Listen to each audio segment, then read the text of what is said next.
Bonjour à tous. Bienvenue dans ce webinaire de restitution du projet Tropico. Il y avait 40 personnes d'inscrites, vous êtes 22. Donc, nous sommes en format webinaire, donc ce qui veut dire que vos caméras et vos micros sont fermés. On est là pour 2 heures et demie de présentation. Cette réunion de présentation assurée par différents collègues, que je vous présenterai, prendra 2 heures et demie. Donc, vous avez la possibilité, sur des séquences de questions, de poser vos questions dans l'onglet Q et R qui s'affiche voilà, ici, que j'ai entouré. Voilà, vous pouvez éventuellement utiliser la conversation si QR ne fonctionne pas, parce que des collègues là qui sont présentateurs m'ont dit que le QR ne fonctionnait pas, donc on sera vigilant à les regarder aux deux endroits. Voilà, le webinaire est enregistré, si des collègues à vous n'ont pas pu venir et sont intéressés par le sujet, ben, on le mettra en ligne dans l'été sur le site de la Chambre régionale de Nouvelle-Aquitaine. Excusez-moi, je ne me suis pas présenté, moi c'est Olivier Guérin, je travaille à la Chambre d'agriculture de Nouvelle-Aquitaine j'ai animé le projet Tropico sur les légumineuses tropicales associées au maïs et au sorgho depuis 2020. Voilà. Donc, le déroulement que nous allons suivre. Voilà, je vais d'abord vous présenter l'origine du projet, les travaux antérieurs au projet Tropico, hein, et puis le déroulement du projet, comment il s'est déroulé. On aura ensuite un temps de présentation par Cécile Révelin de l'INRAE Dijon d'une thématique spécifique qui était la production d'inoculants pour le Lab Lab et Olcaupi pour les rendre autonomes vis-à-vis de la fixation de l'azote. Ensuite, on aura un temps de questions de 10 minutes par rapport à cette thématique particulière du projet qui était particulièrement innovante. Ensuite, on aura Silver Gélineau qui prendra la main d'Arvalis pour présenter les résultats agronomiques des tests au champ. Voilà, quels sont les volumes de biomasse produits, les teneurs en MAT, voilà, ces éléments-là, et quels sont les facteurs qui peuvent jouer sur le niveau de production des associations.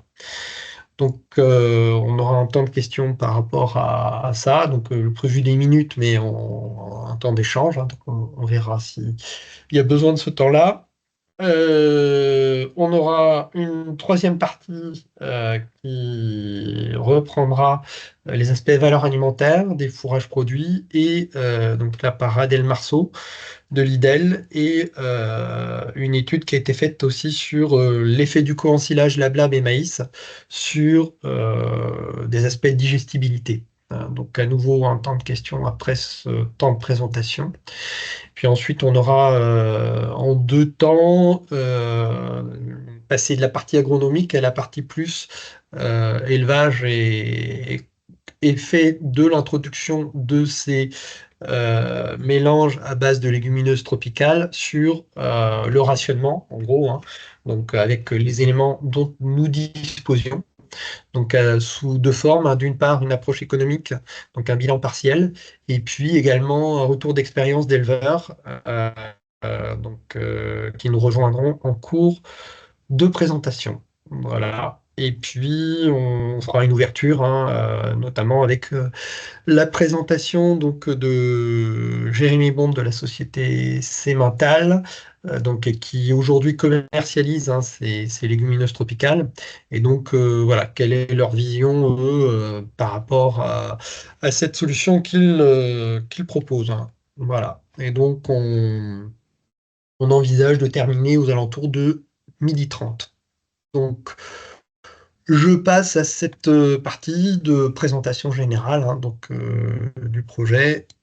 Donc, bon, quelque chose d'assez général que vous avez probablement en tête, hein. Donc aujourd'hui, l'autonomie protéique en France, c'est quelque chose qui est régulièrement cité, qui fait l'objet de nombreux projets pour bah, augmenter l'autonomie protéique des élevages. Et donc, pourquoi est-ce qu'on est à la recherche de ça? Bah, tout simplement parce que la principale plante qui permet d'alimenter les ruminants, hein, c'est le maïs, qui représente, alors là c'est des chiffres de 2019-2020, qui représentait 3200 hectares, avec des niveaux de rendement qui sont réguliers et élevés, hein, donc, et qui assurent en tout cas une sécurité en termes de production de fourrage.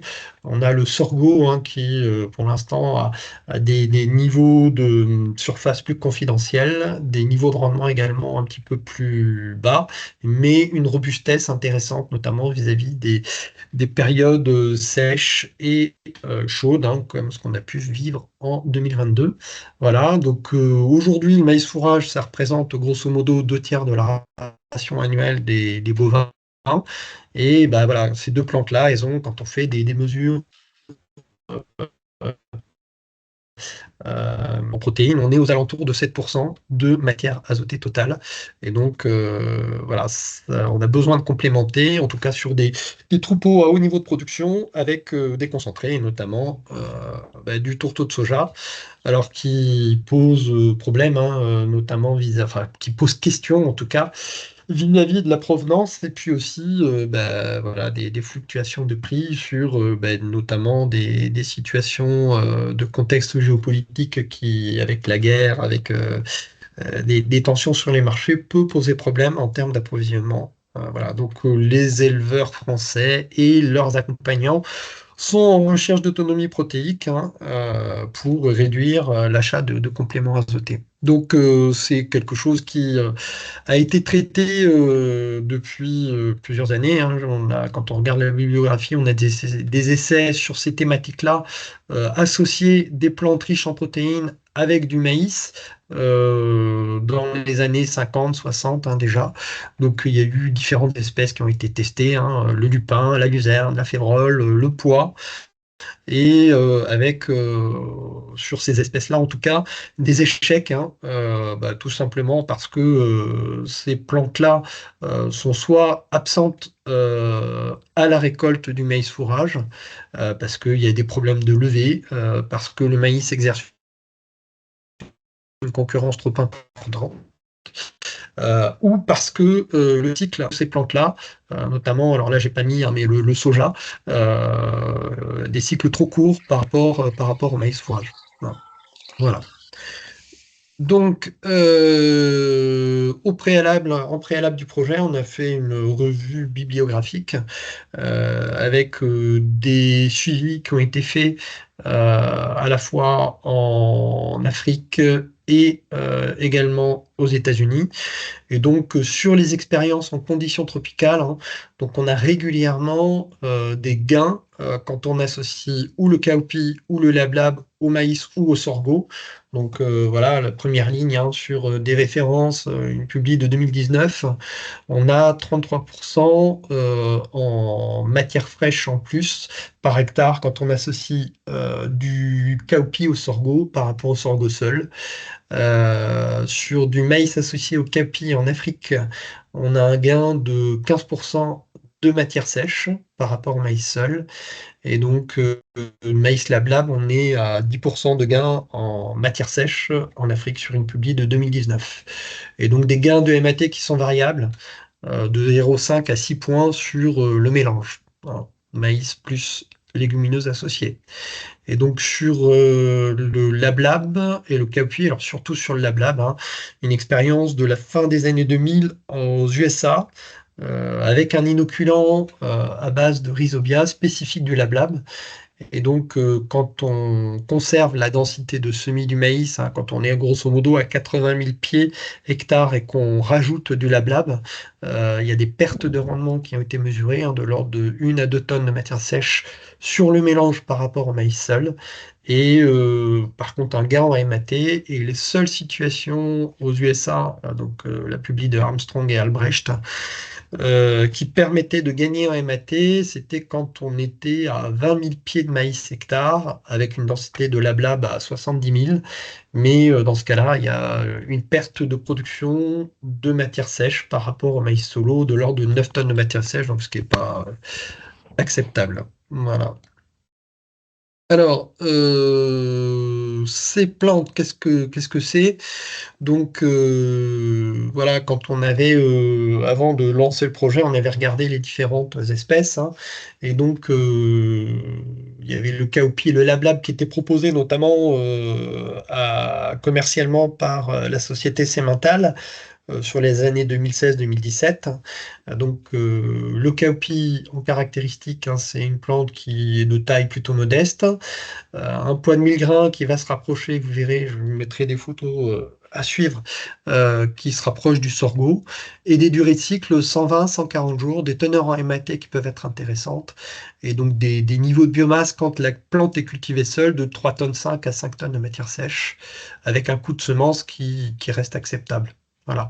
Le lablab, une plante volubile qui peut faire de 3 à 5 mètres, un PMG proche du maïs, une durée de cycle de 130-140 jours, et des taux de MAT dans le biblio qui étaient, quand il est cultivé seul, de l'ordre de 17%, des niveaux de production de 4 à 7 tonnes de matière sèche. Voilà. Donc voilà, en photo, la taille des grains de maïs, la taille des grains de lablab, voilà. Et puis, vous voyez, sorgho fourragé, cowpea, c'est un peu différent, mais on peut envisager en tout cas un mélange. Et donc, à titre de comparaison, il y avait des collègues qui avaient fait des essais avec des haricots tarbais sur les années 2017-2018.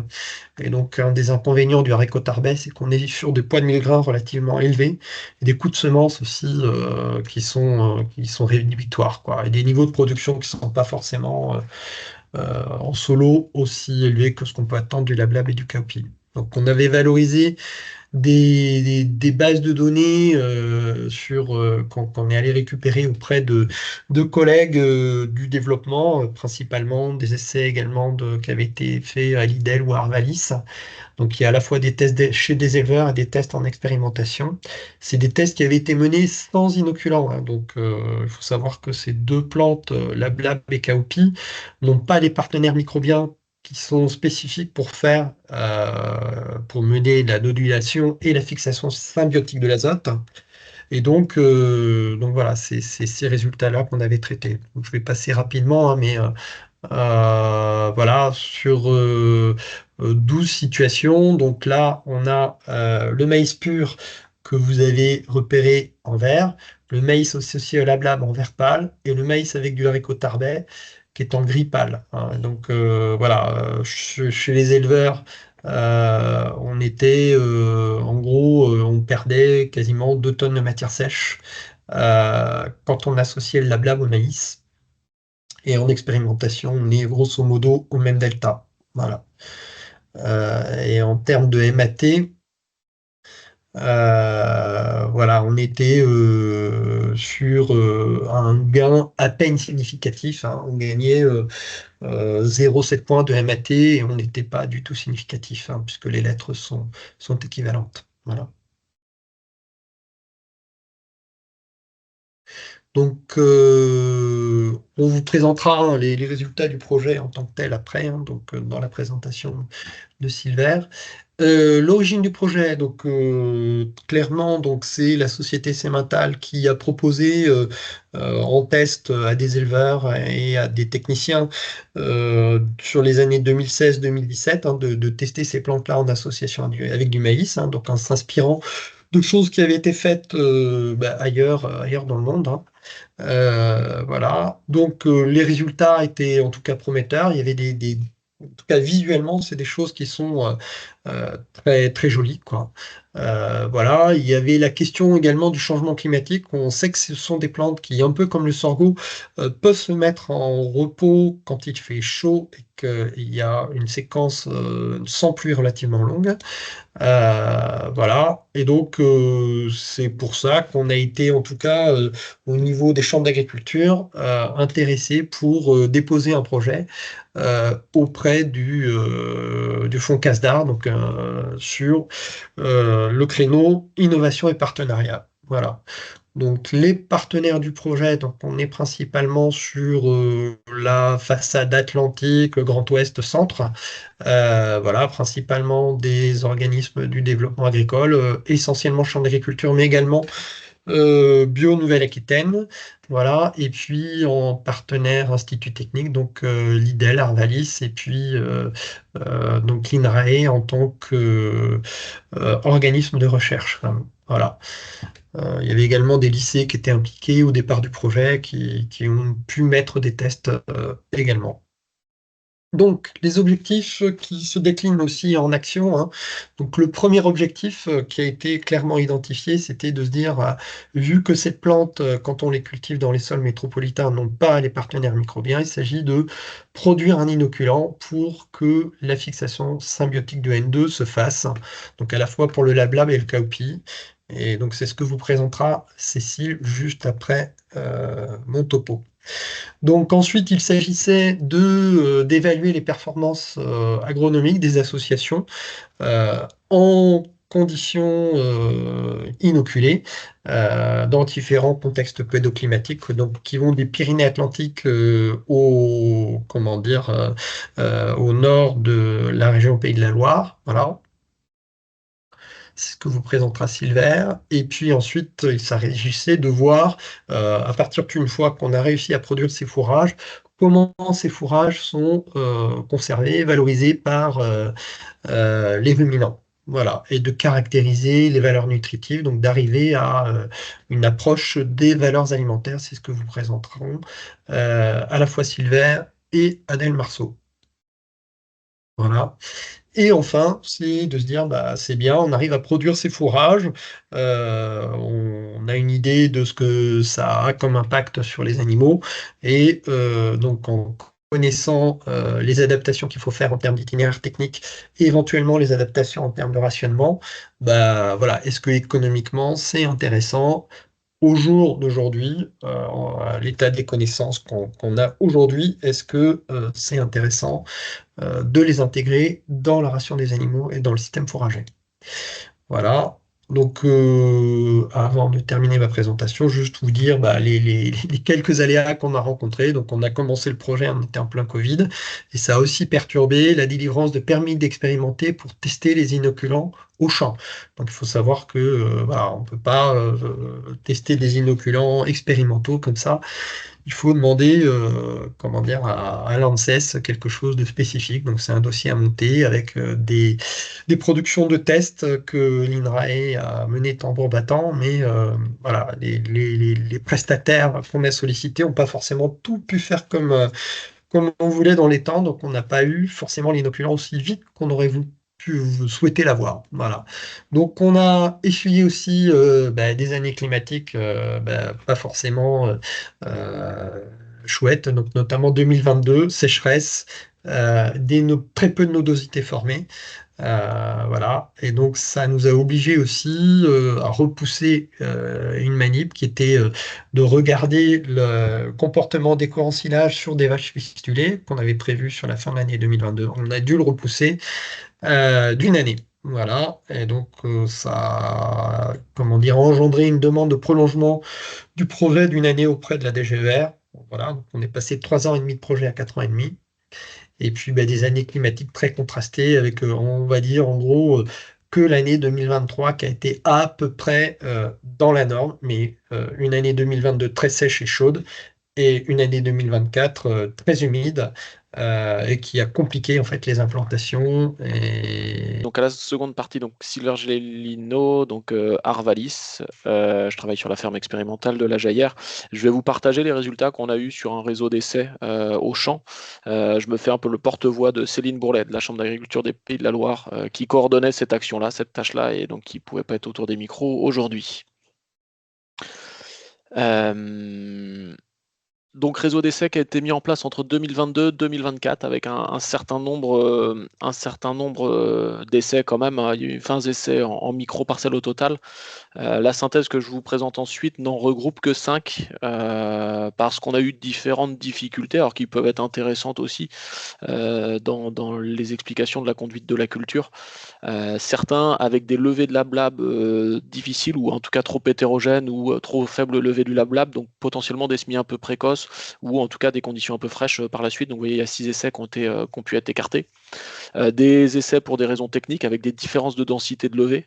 Alors qui ne pose pas forcément de problème pour un agriculteur, bien qu'il n'aurait pas la densité adéquate, mais notamment nous vis-à-vis des témoins, si on n'a pas un témoin avec une densité de maïs réduite équivalente à la densité de maïs associée au lablab, on n'aurait pas pu interpréter les évolutions du rendement. Donc il y a des essais qui ont été écartés pour des raisons plutôt techniques, et donc des semoirs, quand on associe maïs plus lablab, finalement un maïs à 80 000, 85 000 grains hectare, plus un lablab à 70 000 grains, on passe les 150 000 grains à l'hectare. Donc la vitesse de rotation des disques est un peu importante, et donc parfois sur les semoirs expérimentales, si on sème trop vite, on n'arrive pas à atteindre les densités souhaitées.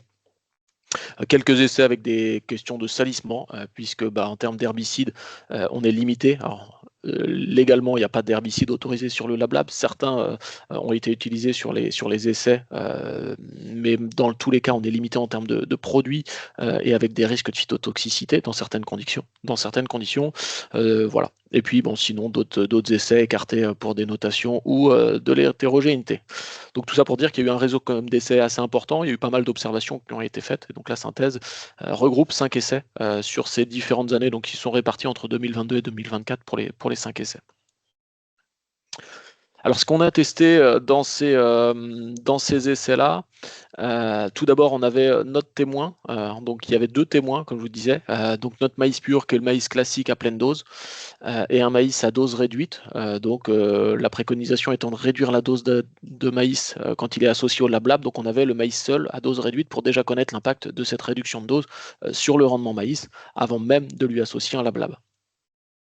On avait ensuite l'effet de l'inoculum, donc ce que nous présentera Cécile au champ. Finalement, avant de passer au champ, il y a eu tout un travail qui a été fait au laboratoire avec la sélection d'inoculum, et donc on avait une modalité non inoculée et une modalité inoculée. Donc vous voyez, on réduit la dose de maïs, on associe 70 000 grains de lablab. Et puis on a des versions inoculées ou non inoculées. Donc au cours de l'essai, on a eu différents inoculums, 2 provenant de l'INRAE et le troisième, donc le CB1024, qui était également produit par INRAE, mais qui était la souche originelle, en tout cas la souche qui était commercialisée par Cemental.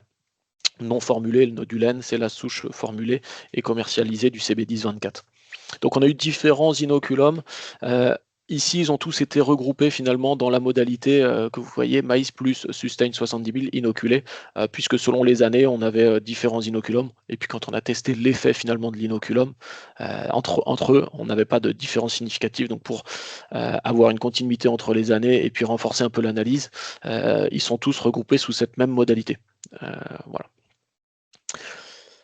Dans la conduite, on a voulu tester la densité du lablab associé, dans l'idée de se dire que si on a un inoculum, la plante devrait normalement mieux se développer, puisqu'elle va être capable de réaliser une symbiose et donc de fixer l'azote de l'air, et donc d'être un peu moins dépendante des ressources du sol, et donc potentiellement, pourquoi pas réduire un peu les coûts de semences en réduisant les densités de lablab. Donc vous voyez qu'on a 2 modalités, sachant que la modalité à 30 000 grains hectare a été présente sur un seul site. Donc à prendre avec des pincettes, puisqu'elle était très peu présente. Et puis on a également pu regarder d'autres variétés de lablab, la principale étant Sustain. On a également observé la variété Opale et Rongaille selon les années, selon les essais. Rongaille étant présente plutôt au début des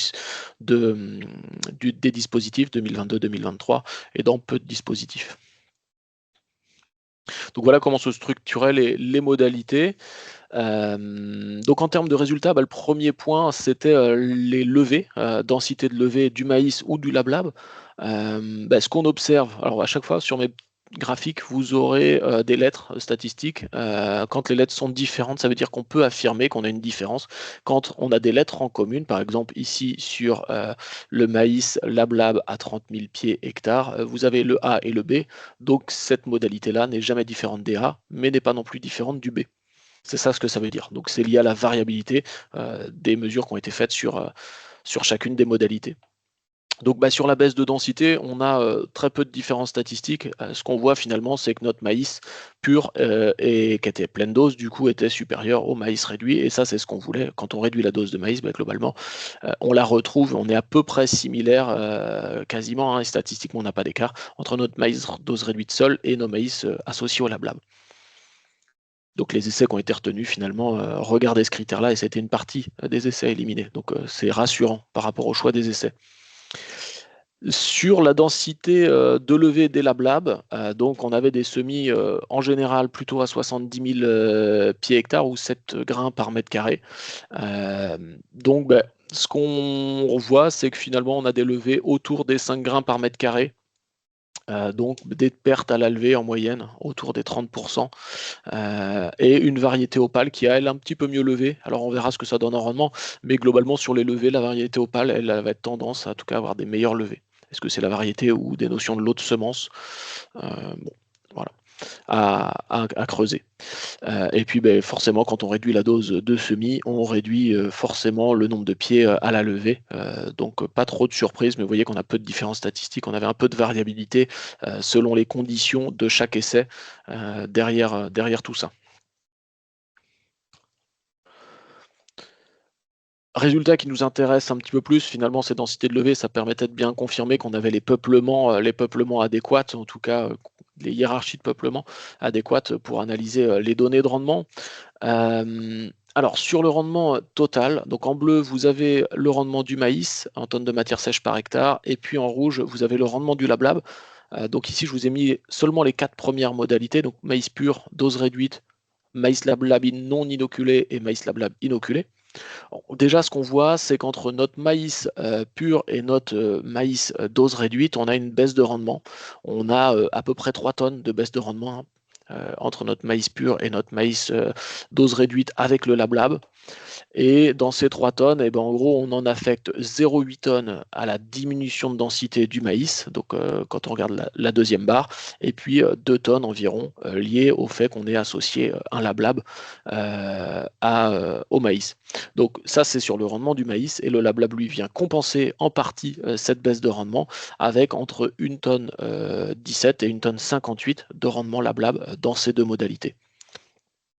Donc ce qui fait finalement une diminution de rendement un petit peu inférieure aux 2 tonnes qui étaient présentées tout à l'heure, mais voilà, d'une tonne 5 entre notre modalité maïs pur et notre modalité finalement référence de conduite LabLab, maïs LabLab inoculé, qui n'est pas significative. Donc c'est une tendance. Donc voilà, un petit effet qui n'est pas significatif non plus de l'inoculation, mais on a un meilleur rendement, plus 0,4 tonnes sur le LabLab inoculé. Et puis en termes de proportion, ce qu'on a observé avec de la variabilité autour de tout ça, mais c'est un LabLab finalement qui représente entre 10 et 15% du mélange dans le fourrage final. Si on regarde les autres modalités, alors sur l'effet baisse de densité, la baisse de densité, si on regarde le rendement du LabLab, on ne regarde pas la barre bleue, mais on regarde que la barre rouge, la baisse de densité entraîne une baisse de rendement, et elle est assez linéaire, même si le 30 000 pieds, encore une fois, si vous vous souvenez du tableau du début, on n'avait qu'un seul essai qui l'a testé, mais on va d'une tonne 6 à 0,09 tonnes de matière sèche par hectare. Et sur l'effet variété, on n'a pas vu grand-chose. On a un petit peu de variabilité, mais alors clairement là, on est dans la variabilité biologique, ce qu'on observe, ce qu'on n'est pas capable d'expliquer entre les essais. Donc on a entre 1 tonne 5, 1 tonne 6 de rendement par hectare entre les différentes variétés. Sur les résultats donc de valeur alimentaire, si on regarde la valeur alimentaire du LabLab seul, là on regarde uniquement la partie LabLab. Ce qu'on voit, c'est qu'on a un LabLab qui sort entre 10,6 et 12,7% de MAT. Tout ça avec de la variabilité, hein, on n'a pas de différence statistique là dans toute l'analyse. Donc c'est en deçà de ce qu'on pouvait espérer, en tout cas pour une légumineuse, c'est supérieur au maïs, mais c'est plutôt assez faible de ce qu'on pourrait attendre d'une légumineuse. On note une petite tendance positive quand même de l'inoculation, c'est pas statistique, hein, on n'a aucune différence statistique, mais si vous comparez la première barre bleue à la deuxième, donc notre maïs non inoculé à notre maïs inoculé, on a un point de MAT qui est gagné sur notre maïs LabLab inoculé. Non statistique, mais qu'on pourrait associer potentiellement à l'inoculation. Sur le fourrage final, qu'est-ce que ça donne? Alors, on réapplique la valeur des fourrages aux proportions de chaque fourrage dans chaque essai. Ce que l'on voit, bon, pas de différence statistique entre toutes nos modalités, hein, finalement, et tout le monde est dans le groupe A, donc c'est-à-dire que tout le monde finalement a le même taux de MAT. Si on regarde quand même les valeurs en tant que telles, on a un maïs pur qui sort un petit peu en dessous des 8 points de MAT, donc rien de surprenant. Et notre modalité un peu référence dans la conduite maïs LabLab inoculée, celle qui nous intéressait, qui semble être celle qui sort le plus haut, finalement on est un petit peu au-dessus des 8 points et demi, et ben sort 1,7 points de MAT au-dessus de notre maïs pur. Donc on a une légère hausse de MAT en tendance, mais ça sort pas statistiquement en termes de résultats. Donc si on doit résumer un petit peu ces essais au champ, ce qu'on peut en dire, beaucoup de résultats qui sortent pas statistiquement significatifs, mais des tendances qu'on pourra aller projeter après à l'échelle de système pour voir si ça a quand même un intérêt. Mais c'est une tendance positive sur le rendement du LabLab et sa valeur, qui reste faible, mais qui sont là. Pas d'effet variété. Je ne l'ai pas noté, mais on pourrait mettre qu'on a eu un effet de la densité du LabLab, que le 70 000, c'est quand même celle qui a donné le meilleur résultat en termes de rendement. Et puis si on regarde le résultat de l'association en tant que tel, c'est plutôt une baisse du rendement fourrage final, 1 tonne 5 en baisse de rendement, qui est compensé en partie par notre LabLab, mais finalement notre LabLab ne fait pas suffisamment de rendement pour compenser la baisse complète du rendement maïs, pour avoir un rendement fourrage total équivalent. Donc un rendement LabLab autour d'une tonne 6 également, et ce qui fait un petit gain de MAT d'1,7 sur le fourrage final, mais qui n'est pas statistiquement supérieur à notre maïs pur. Donc voilà en quelques mots les enseignements de ces essais micro-parcelles en conduite micro-parcelle et répétée. Alors je ne sais pas s'il y a des questions. J'ai cru voir qu'il y avait des choses qui étaient apparues dans le chat ou dans la conversation.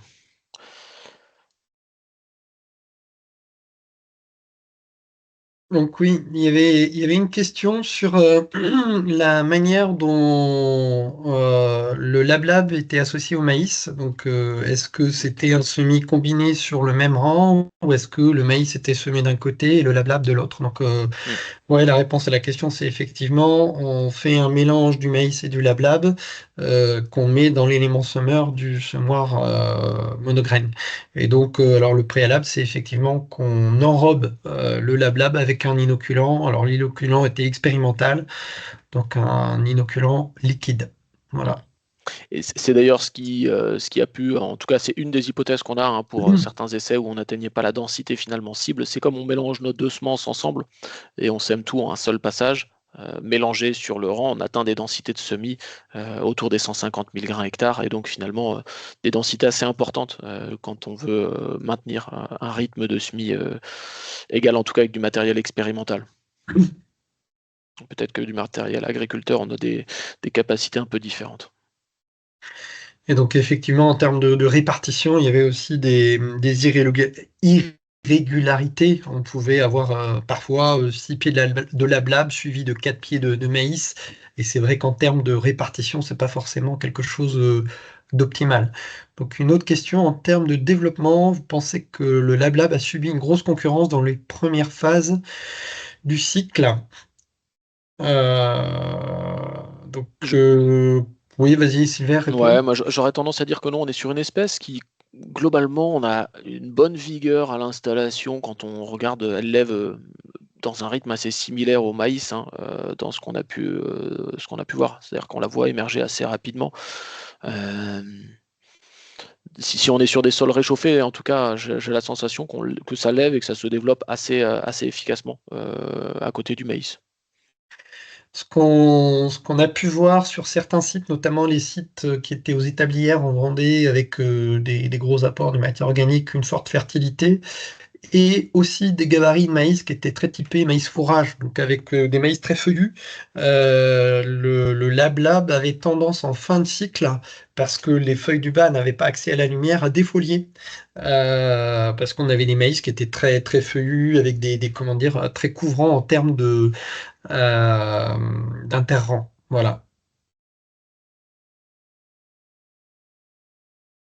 Et c'est vrai que dans la dynamique, hein, on a le démarrage où les deux plantes démarrent de façon assez similaire. Après, on a quand même une phase assez explosive du maïs avec un lablab qui suit globalement le rythme, alors peut-être avec un petit décalage, mais en tout cas qui suit le rythme, ce qu'on pouvait voir comme aux établières, mais qui arrive à monter normalement en haut quand il se développe bien. Des années où on prend des gros coups de chaud comme 2022 où les maïs stoppent leur croissance, le lablab reste vert assez longtemps, lui à côté, puisqu'il a un cycle assez long et redémarre. Donc c'est voilà. Selon les années, on va avoir des expressions aussi un peu différentes dans les proportions, selon comment la dynamique du cycle du maïs et du lablab à côté, qui a peut-être une capacité à repartir un peu plus en fin de saison. L'inconvénient, c'est qu'avec une association avec du maïs, donc on déclenche la récolte sur le stade du maïs. Et effectivement, en 2022, on a déclenché des récoltes fourrage tout début août. Et on était voilà, dans des champs qui sentaient le caramel. Et le LabLab n'avait pas forcément poussé. Par contre, il y a des retours de collègues d'INRAE qui, eux, avaient associé du LabLab avec du sorgho, et donc avec des comportements similaires, donc de mise en pause de la croissance végétative, et avec un redémarrage avec le retour des pluies au mois de septembre 2022, et avec des productions qui étaient intéressantes, quoi. Une question sur la prédation par les corbeaux. Donc de mémoire donc en complément des sites que Silver a présentés, il y avait des sites en bande qui ont été menés chez des agriculteurs, donc c'était des parcelles d'1,5 hectare. On a effectivement ponctuellement observé de la prédation de corbeaux sur le Lab Lab. Voilà. Et il y a voilà, les deux sites sur lesquels c'est arrivé. Il y avait autant de prédation sur le maïs ou le sorgho que sur le Lab Lab.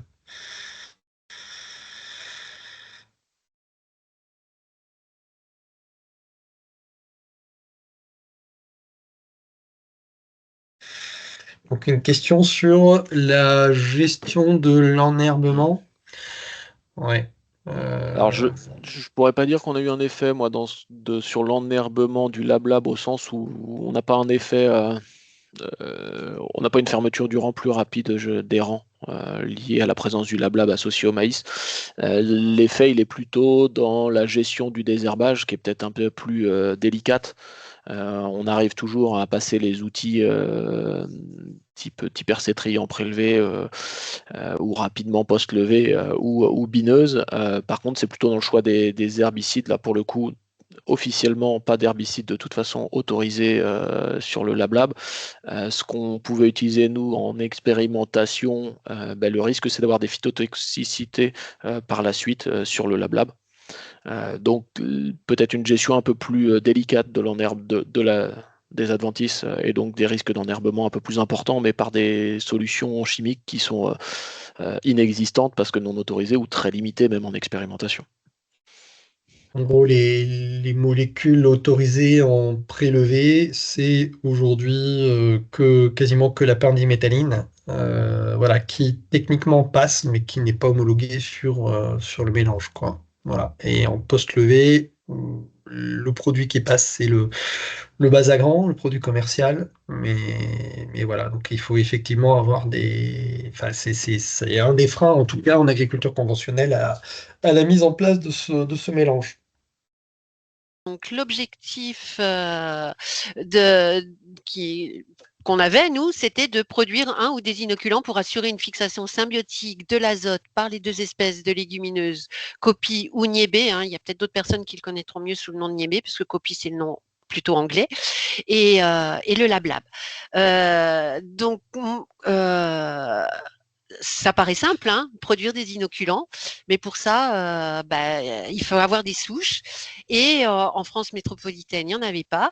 Et nous, dans nos collections, nous n'en avions pas. Et on ne voulait pas dépendre de souches étrangères pour des raisons de règlement, du protocole de Nagoya, de facilité. Et on est maître quand on a soi-même ses propres souches.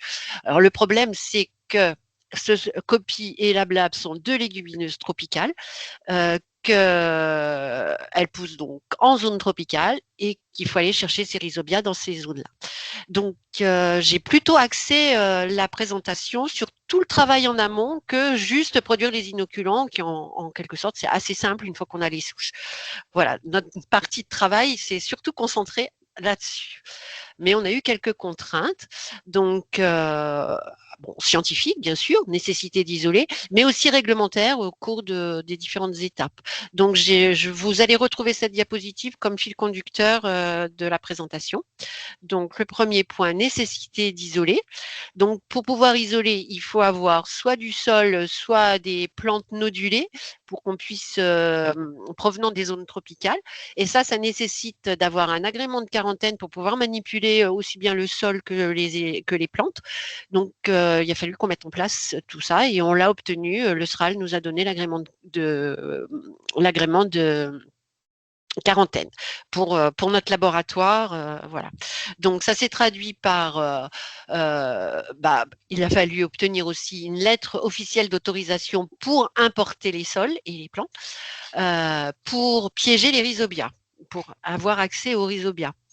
Donc tout ce qui a, voilà, ça, nous sommes sous là vous avez une image du sol que nous avons reçu, qui a été manipulé uniquement sous poste de sécurité microbiologique dans un laboratoire P2 conformément à la réglementation.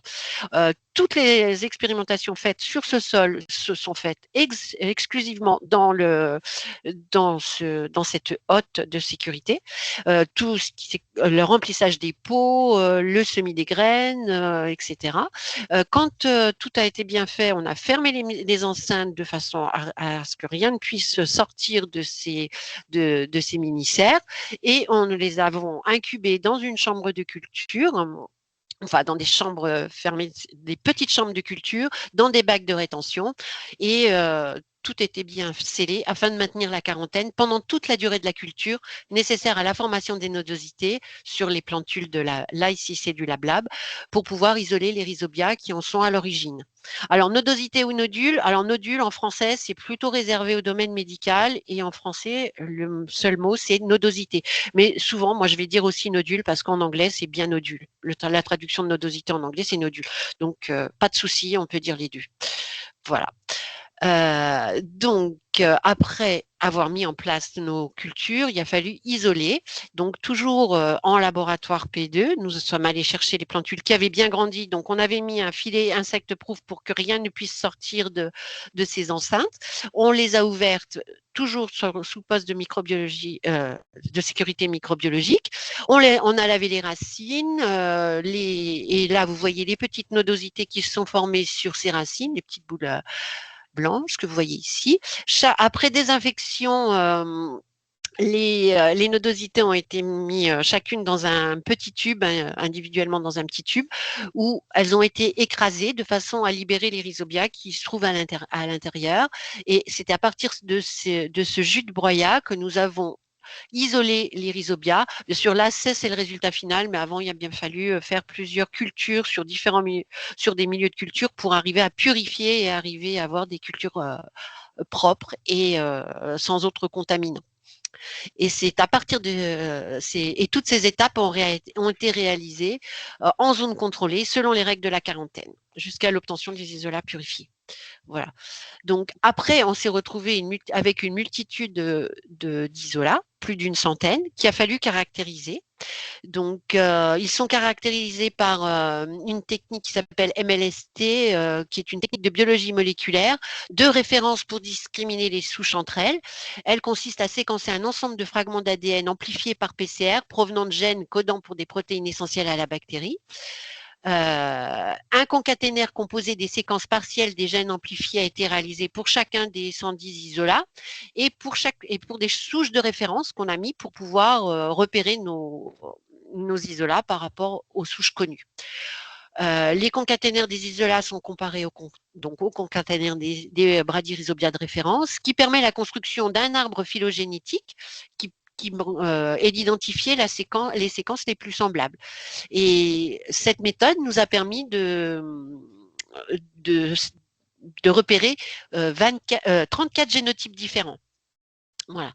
Parmi ces souches, donc toutes ces souches-là, il a fallu les évaluer en serre. Donc, nous n'avons pas évalué en serre les 110 isolats, mais un exemplaire des 34 génotypes. Donc, voilà. Donc là, un résumé de toutes les on en a fait un certain nombre. Donc, un premier test d'efficience sur une variété des 16 premiers génotypes, ce qui nous a permis de sélectionner les 2 premières souches dès 2022. On a vérifié la compatibilité des inoculants qu'on a produits avec ces 2 souches, avec les produits phytosanitaires utilisés sur le maïs, de façon à voir si on n'allait pas tuer les souches avec les produits phytosanitaires, puisqu'elles étaient semées en même temps. Que les graines de lablab étaient semées en même temps que les graines de maïs dans le semoir. Donc, ça a été concluant, c'était bon, il n'y avait pas de problème. Ensuite, on nous a remis en serre un deuxième test avec 27 nouveaux génotypes. Non, pas 27, excusez-moi. Sur 27 souches, dont les 23 nouveaux génotypes, plus les 2 souches INRAE, plus des souches de référence qui vont nous permettre de comparer l'efficacité par rapport à des souches connues. Puis, après ce choix de souche, on a évalué en serre l'interaction variété de lablab souche, puisqu'on sait que certaines souches marchent mieux avec d'autres souches. Donc, le but du jeu, c'était de trouver des souches qui soient valables sur les principales variétés commercialisées en France. Et puis, nous avons évalué ensuite l'interaction nodulation dose d'azote, parce qu'on sait que le maïs a besoin d'énormément d'azote, et donc comme le lablab va se retrouver dans un sol où il y a beaucoup d'azote, on voulait savoir si le lablab ne préférerait pas plutôt prendre l'azote du sol que de noduler. Voilà. Et évidemment, on a fait la même chose pour la deuxième légumineuse, ce qui représente des grandes séries de pots en serre. À titre d'exemple, je vous montre ici un essai. Ici, c'est 3 variétés testées avec 3 souches retenues plus les souches de référence. Et vous voyez ici, j'ai entouré en rouge le pot témoin en absence d'azote qui ne s'est pas développé, non inoculé, sans azote. Et vous voyez les lablab ici, donc qui n'ont pas reçu d'azote non plus. Vous voyez que les souches sont quand même très performantes en serre. Donc, ça nous a permis, toutes ces expérimentations nous ont permis de sélectionner les candidats à la production d'inoculants. En résumé, à partir de l'ensemble des isolats, on a déterminé des génotypes. Parmi ces génotypes, on en a sélectionné 2 pour le lablab et un pour le copie. Plus on a comparé également avec les souches de référence qui sont des bonnes souches fixatrices d'azote qui sont utilisées en Australie. Voilà. Donc après, on avait nos inoculants, on avait nos nos 3 candidats pour le champ. Donc, on a préparé des inoculants expérimentaux. Mais là, on retombe sur une contrainte réglementaire. Il a fallu demander des permis d'expérimenter auprès de l'ANSES parce qu'on ne peut pas distribuer n'importe quelle souche dans les sols français sans autorisation. Voilà. Même pour faire des essais et même quand on est BPE. Ça, c'est depuis 2022. Donc, nous arrivons dans le cœur de ce qui nous était demandé après toutes ces étapes. Nous avons produit de l'inoculant puisqu'on avait les souches. Pour les 3 campagnes d'essai, dès 2022, on a pu produire de l'inoculant pour le LabLab. Et en 2024, on a produit pour le Niébé. Voilà. Et voilà le nombre de doses que nous avons pu fournir au cours des campagnes, ce qui représente, c'était des doses qui allaient de 1000 à 50 000 graines, voire de 1000 à 100 000 graines pour le LabLab et de 1000 à 100 000 graines aussi pour le copie. Donc, ça a fait gérer un certain nombre de dosettes pour tous les intervenants tous les partenaires du projet, toutes les chambres d'agriculture qui ont fait des essais. Voilà, et soit un total de 142 doses au cours du projet. Donc, je pense qu'on avait rempli notre mission. Mais nous avons voulu aller plus loin parce qu'on voulait voir au champ si nos souches en pur, parce qu'elles étaient toujours associées au maïs, on voulait voir leur comportement aussi en champ pour bien évaluer leur aptitude à fixer au champ. Donc, on l'a fait en 2024 sur du LabLab en pur sur le centre INRA de Dijon. Et là, vous retrouvez les 2 souches INRA 1, INRA 2, et puis la souche référente, l'inoculant australien, et puis le témoin non inoculé. Et on voit qu'avec la souche INRA 1, on produit 4 kg de matière sèche par mètre carré, et ce qui représente une augmentation de 32% par rapport au témoin non inoculé. Alors, la deuxième souche était moins bonne, mais au champ, les souches performent moins bien qu'en serre, on le sait, et forcément, les résultats sont moins marqués. Mais tout de même, on a quand même une souche qui permet d'obtenir plus de 30% par rapport à un témoin non inoculé. Donc, elle est efficace. Voilà. Donc, on voulait avoir le même résultat, essayer de prouver la même chose pour le copie. Donc, en 2025, nous relancé aussi un essai au champ du même type que celui fait sur le LabLab afin de voir un effet par rapport à un témoin non inoculé, par rapport à la souche de référence. Donc, nous aurons les résultats fin août, début septembre. Voilà. Donc, par rapport aux résultats, compte tenu de l'ensemble du travail réalisé pour l'isolement de tous les rhizobia, leur caractérisation phénotypique et génotypique, bon, il est possible de rédiger une publication pour chacune des 2 espèces de plantes, un article scientifique. On veut également voir avec INRA Transfer la possibilité de proposer une offre technologique aux producteurs d'inoculants en vue de licence d'exploitation. S'il y a de la demande pour de l'inoculant, nous, on pourra licencier les souches. Voilà. Mais il y a un point auquel qui me paraît intéressant, c'est qu'avec le réchauffement climatique, de plus en plus de personnes s'intéressent à ces espèces tropicales. Donc, au-delà du projet CASDAR, j'ai eu des demandes d'inoculants de la part de différents organismes de recherche, notamment pour le COPI ou Niébé, pour d'autres applications telles que la maîtrise de l'enherbement entre les rangs de maïs, pour la récolte de fourrage en semis d'interculture ou pour du maraîchage en zone méditerranéenne en tant qu'engrais vert. Voilà. Donc, ça montre que tout ce travail fait pour le projet CASDAR tropicaux va pouvoir avoir aussi des retombées pour d'autres projets, voilà.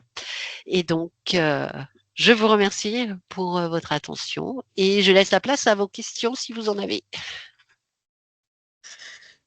Eh ben, merci Cécile d'avoir assuré cette présentation avec ces aléas, les aléas du direct, bon, voilà, et de la technologie. Donc bon, super. Et donc dans les temps en plus. Donc on avait une question dans le chat de Monsieur Guillaume Piva qui posait la question: est-ce qu'on arrive à identifier le genre et l'espèce? Est-ce que c'est tous des Bradyrhizobium lablabi? Je ne suis pas sûre que ce soit tous des lablabis, mais celle qu'on a utilisée s'en rapproche. Il faut aller plus loin. Mais par rapport, si on veut revenir alors sur l'arbre. Alors, ça y est. Sur l'arbre, les souches, par exemple, la CB1024 n'est pas un lablabi, mais un Huamine Gensei, par exemple. Et la 1024, c'est la souche associée qui est utilisée en Australie. La souche 23G3 est voisine d'un Bradyrhizobium japonicum qui nodule le soja, mais pour autant, les souches de soja ne nodulent pas, ne sont pas efficaces sur le lablab.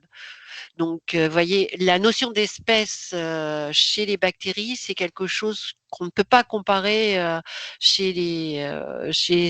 aux organismes supérieurs, parce qu'elle repose sur un pool de gènes.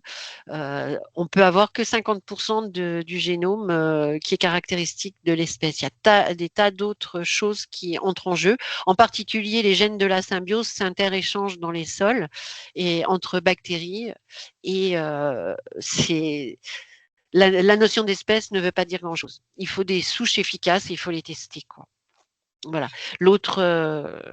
Les autres, toutes ces souches-là, vous voyez, il y en a qui appartiennent, qui sont proches de l'ablabi. On n'en avait que deux qui étaient très. Il y en a une qui est identique à l'espèce, à la souche de référence du génome lablabi. Et les autres sont toutes plus éloignées. Voilà. D'accord.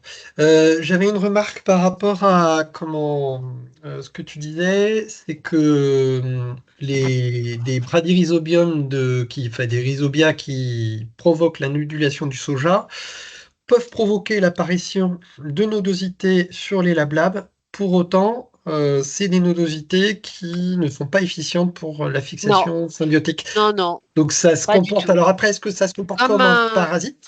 oui, un cheater. Nous, on appelle ça des cheaters en anglais. D'accord. C'est-à-dire que les Ils bactéries profitent. qui sont dans les nodules vont profiter des acides amylacarbonés, mais ne redonnent pas forcément des acides aminés à la plante. Ah non, ils vont pas, ils échangent rien avec la plante, hein. Non, Ah ils sont d'accord, pas ok. Et efficaces. Non.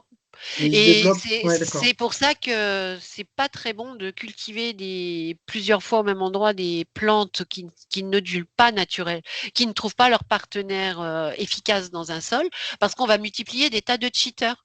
Et le jour où on arrivera avec un bon inoculant, bah, il va y avoir de la concurrence entre les deux. C'est pour ça que nous on recommande de pas trop utiliser d'espèces, mais d'une façon générale, hein, de pas utiliser des espèces qui n'ont pas leur partenaire microbien. Parce qu'une des caractéristiques primordiales de ces associations légumineuses rhizobia, en général, c'est que chaque espèce de légumineuse a son espèce de rhizobia inféodée, ou voire deux ou trois qui peuvent les noduler et être efficaces dessus. Ça dépend des plantes, hein, ça dépend des variétés pas des variétés, des espèces de légumineuses.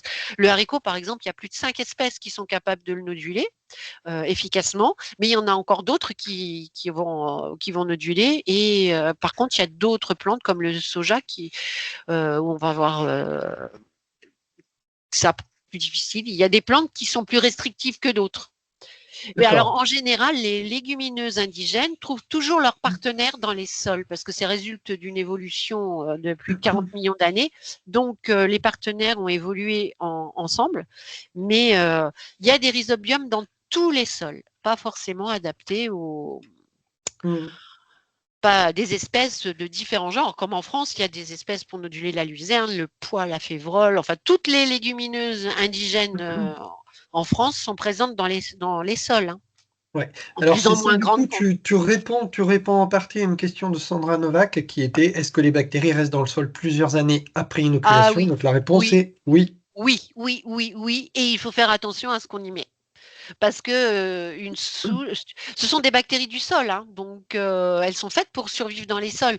On les a isolées de sols tropicaux, mais c'est des sols quand même. Et quand on les remet dans un sol français, si les conditions physico-chimiques leur conviennent, elles vont se maintenir pendant des années, peut-être à un très faible nombre. Mais il suffit de ramener la légumineuse haute pour qu'elle se remultiplie en grande quantité et qu'elle renodule.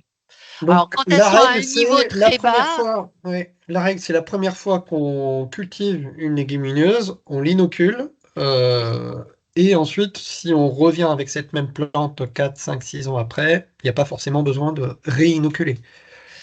ça dépend des sols et des sensibilités aux conditions physico-chimiques. Par exemple, pour le soja, où on a fait beaucoup d'études et qui est quelque chose que nous, on connaît bien, dans les sols où il y a moins d'1% de calcaire, si on a fait 2 cultures de soja qui ont bien marché, inoculées, ce n'est plus la peine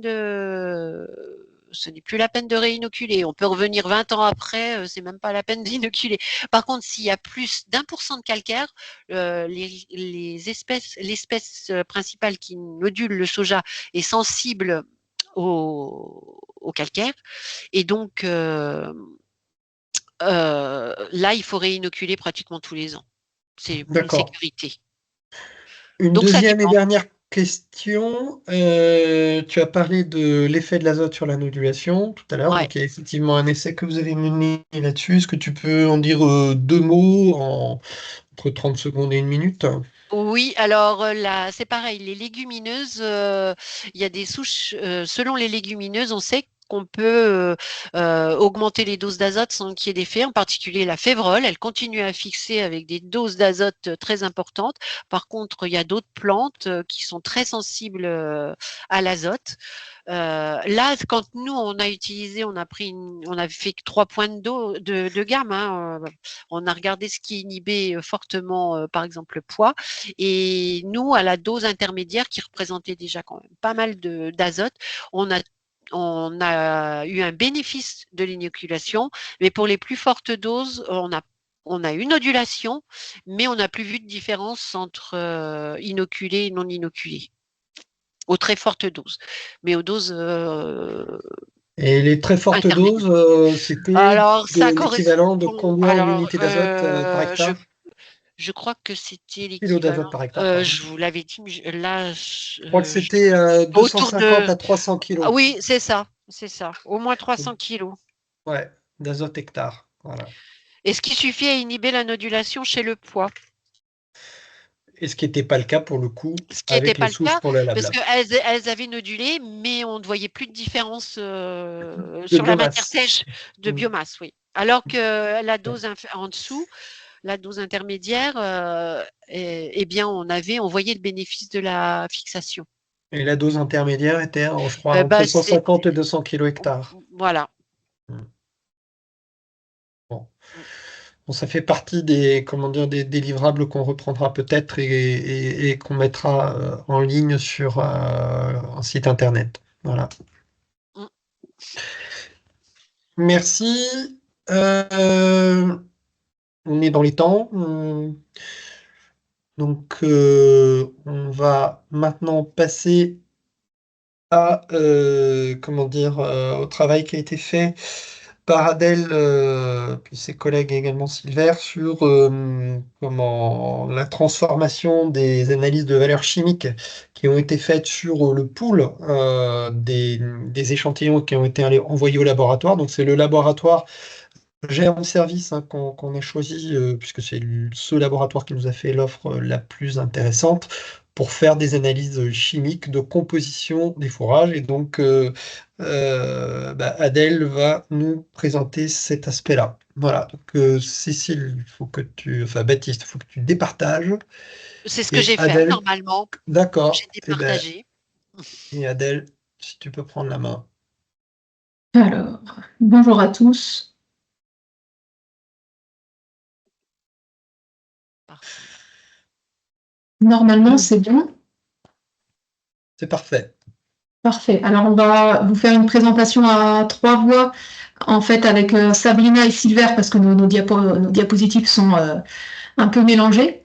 Donc moi je suis Adèle Marceau, je travaille à l'Institut de l'élevage en Nouvelle-Aquitaine et je travaille sur l'adaptation de l'élevage au changement climatique.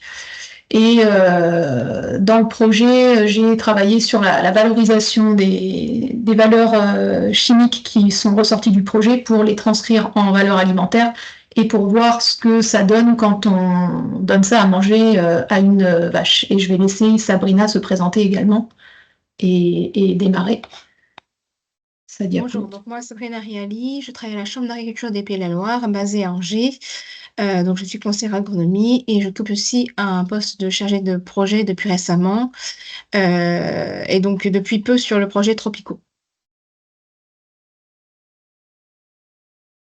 Alors, donc comme on a pu voir précédemment sur l'association Maïs Lab Lab, on a vu que cette association ne permettait pas d'avoir un taux de MAT comme on le souhaitait. Donc ci-dessous, nous avons un graphique comportant environ 87 données issues de 3 années d'essai, donc 2022, 2023 et 2024.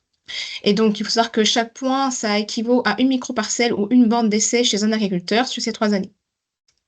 Donc, en ordonnée, nous avons le taux de MAT et en abscisse, le rendement. Donc, il faut juste faire apparaître la cible. Merci. Et donc l'objectif idéal est représenté par cette cible qui vient d'apparaître à l'écran en haut à droite.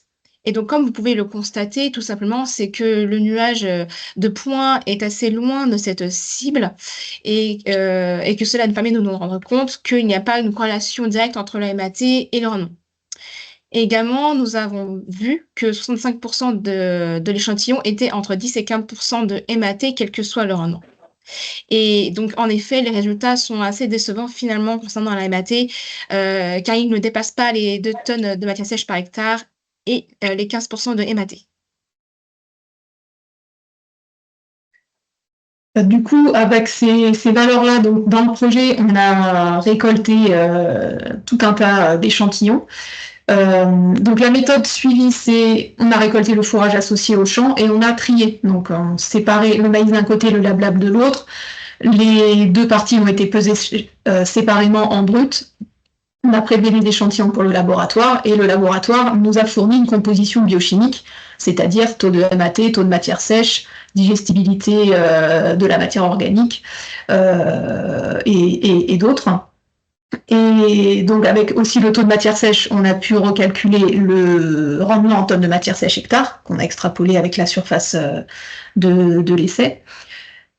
Et ensuite, avec ces compositions biochimiques, on a pu prédire les valeurs alimentaires des fourrages séparés, qu'on a ensuite recombiné avec une méthode additive au prorata de la présence dans le mélange, pour calculer la valeur alimentaire du fourrage associé.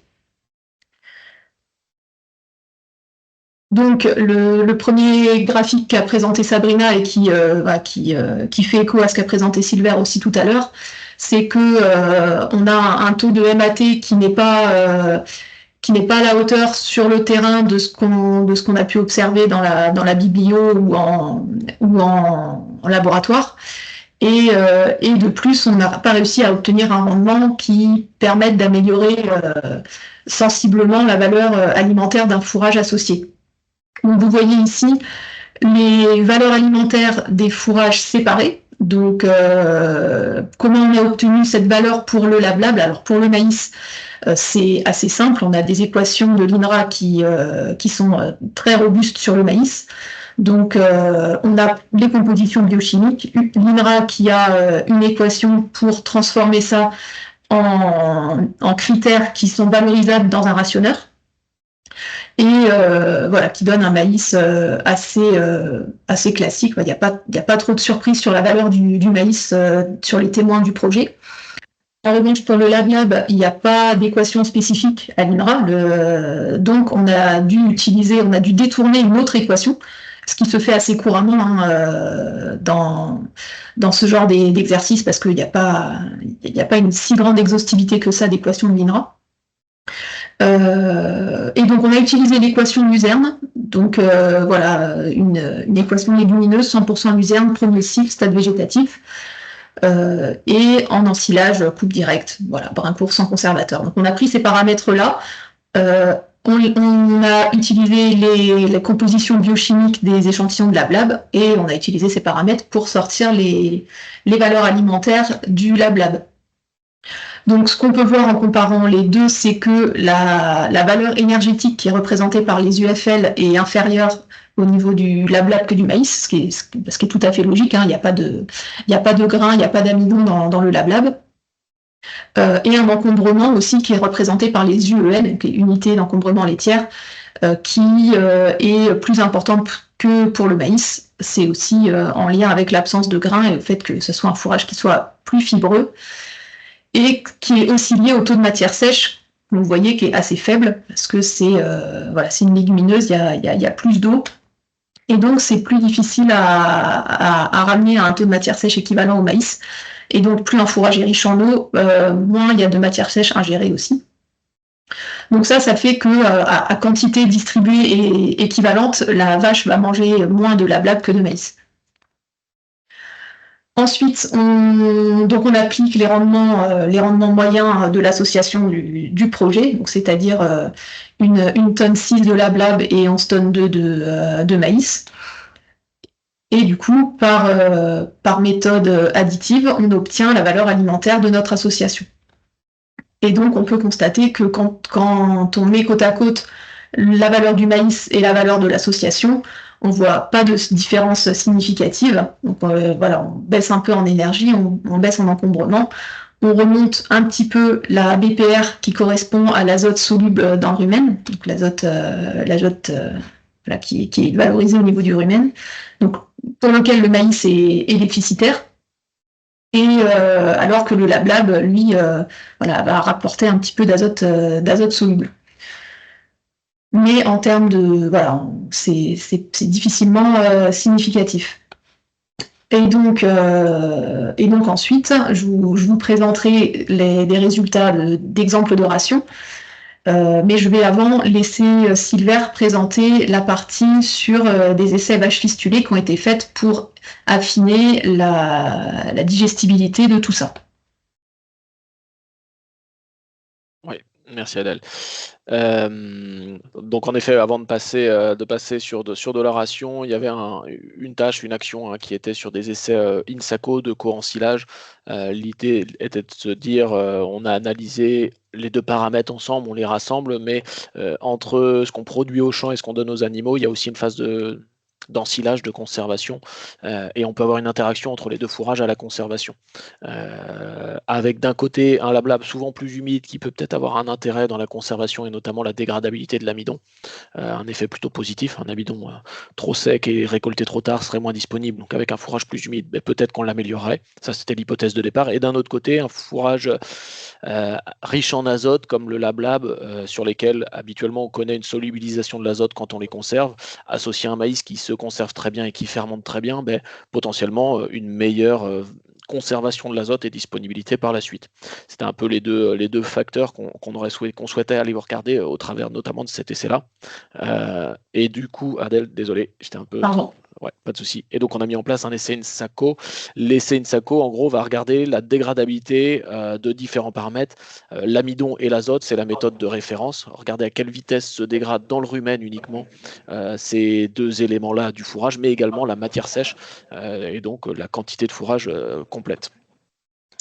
Ouais, tu peux passer. Les objectifs, finalement, je vous les ai un peu détaillés en amont, acquérir des références sur la valeur du LabLab, mais aussi sur le processus d'ensilage des deux fourrages ensemble, et donc l'impact sur l'amidon, l'azote, et également sur la dégradation globale du fourrage, donc dégradabilité de la matière sèche. Donc on a étudié différents facteurs au travers des modalités. C'est est-ce qu'on a un effet variété de LabLab ? est-ce qu'on a un effet inoculum, le type d'inoculum utilisé et le fait d'inoculer ou non. Est-ce qu'on a un effet de la fermentation tout simplement? Donc on avait du lablab vert et puis des modalités avec lablab avec maïs fermenté, 60 jours, je vous présente ça ensuite. Et puis la proportion de lablab dans le mélange avec des gammes de co-ensilage qui ont été reconstituées, donc 0, 15, 30, 50 et 100% de lablab qui étaient mélangés à du maïs. Ouais, tu peux passer. Merci. Donc, juste pour avoir une petite idée du calendrier de réalisation, on a utilisé les essais micro-parcelles, celui qui était mis en place chez nous à la Jaillère, donc 27 octobre 2023, si je ne me trompe pas d'année. On a récolté à la main, on a trié ce que vous avez en bas sur la photo pour avoir différents types de lablab, inoculés, non inoculés, les différentes variétés. Donc ça a été nos sources de lablab. On a pris un maïs qui était récolté chez un agriculteur le même jour pour avoir un maïs qui soit haché et surtout avec un grain éclaté par les éclateurs de l'ensileuse.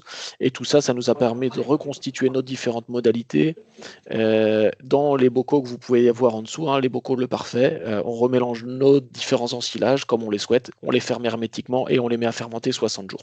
Donc ça, c'est la base de ce qu'on utilise pour les essais ensuite de dégradabilité. Et donc ces fourrages-là ensuite sont séchés. On les met dans des petits sachets, en gros des sachets de thé. On met une quantité de fourrage connue et on vient les retirer à différents temps d'incubation dans les rumens des vaches, ce qui nous donne la vitesse de dégradation des différents éléments quand on les réanalyse au laboratoire ensuite. Donc en termes de résultats, ce que ça donne, le premier point, c'est qu'on n'a pas eu d'effet du co-ensilage sur la dégradabilité de l'azote. Ici vous avez la MAT et ensuite la DT6N, donc la vitesse à laquelle l'azote se dégrade. Donc on a un azote un peu plus disponible, un peu plus soluble, pas plus disponible dans le lablab, mais finalement, selon la proportion de lablab dans le mélange, eh bien, on a quelque chose qui est linéaire, on fait une addition au prorata des deux fourrages. Donc, pas d'interaction en tout cas, et pas d'effet non plus de l'ensilage sur la dégradabilité de l'azote.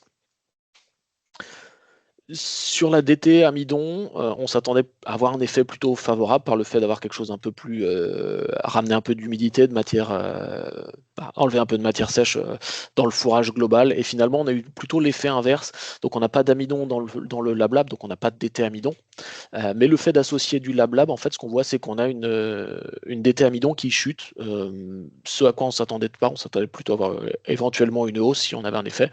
On a une DT amidon qui chute et qui se stabilise à 30% d'amidon, de lablab dans le mélange, donc avec moins 11 points à 30% de lablab dans le mélange, ce qui représente quand même une proportion d'amidon qui serait non valorisable dans une ration de vache laitière. Donc vous voyez l'équivalent qui est mis en dessous, 12 kg de maïs, si on a 30% d'amidon et qu'on en perd 11%, ça représenterait l'équivalent de 400 grammes d'amidon finalement dans la ration non valorisable. Donc du blé potentiellement à rajouter pour compenser cela. Et enfin, donc c'est pas la méthode de référence, les vaches fistulées, pour estimer les UF, mais on peut les estimer. Il y a des équations de passage pour estimer les UF et en regardant finalement la matière sèche qui reste dans le sachet, donc savoir ce qui a été digéré ou non avec le temps d'incubation.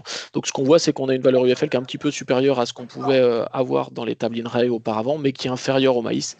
Et donc, encore une fois, si on associe du lablab à du maïs et qu'on passe d'un maïs ensilage à un maïs ensilage plus lablab, et au global, ça fait une petite diminution du F et donc soit une compensation en énergie par une céréale, soit une petite baisse de lait potentielle.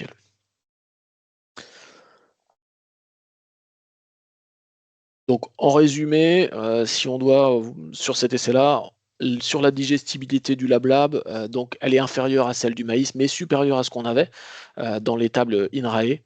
Vert fermenté, on n'a pas eu d'effet sur la digestibilité du lablab.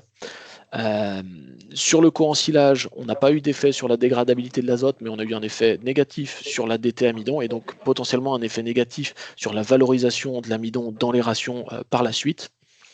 On n'a pas eu d'effet de l'inoculum ou du type d'inoculum sur les différents paramètres mesurés. Et puis, sur les variétés, on a eu un petit gain du côté d'Opale, alors qui était légèrement supérieur à la variété Sustain. On avait les deux variétés dans l'essai, mais c'est des variétés qui ont été cultivées dans un seul site, sur un seul essai. Donc, à prendre encore une fois avec des pincettes sur ce résultat-là. Donc voilà ce que ça donnait côté conservation et donc valorisation et dégradation ruminale. Pour reprendre, donc Silver a fait la transition donc à la fois sur les valeurs alimentaires et en même temps sur cette perte de digestibilité de l'amidon qui nous arrange pas non plus. Quand on donne ça à manger à des ruminants, l'énergie devient le facteur limitant. Et donc on a fait le test sur une ration très très simplifiée dans un rationneur pour éviter d'avoir trop d'interactions avec différents fourrages. Donc une ration très classique avec de l'ensilage de maïs qui a été paramétré à volonté pour que l'ingestion colle à la capacité de l'animal en fonction des autres ingrédients. 3 kg de matière sèche d'ensilage d'herbe, et puis pour équilibrer ça, du tourteau de soja à hauteur de 3,5 kg. Et on a regardé les taux de couverture pour faire une ration à 28 kg de lait et 42-32 de taux. Et donc ensuite, l'objectif, c'était de reproduire cette ration, donc d'avoir des taux de couverture équivalents, mais avec du LabLab pour voir ce que ça donnait. Donc, dans cette même ration, on a remplacé le maïs par du maïs associé au LabLab, donc en reprenant les valeurs que je vous ai montrées tout à l'heure. Et donc, on voit on a appliqué en fait au maïs le différentiel par kilo de matière sèche, donc c'est-à-dire on perd un petit peu d'UF, on perd de l'encombrement, enfin on gagne de l'encombrement, on gagne un petit peu d'azote soluble, mais on perd un petit peu d'azote, dont le facteur limitant sera l'énergie. Donc l'ensilage de maïs, on voit qu'on perd un petit peu d'ingestion maïs à cause de l'augmentation de l'encombrement. Et quand on regarde les taux de couverture, du coup, voilà, c'est le taux de couverture en énergie qui devient limitant, et donc en l'état, on peut pas espérer maintenir les performances de la ration initiale.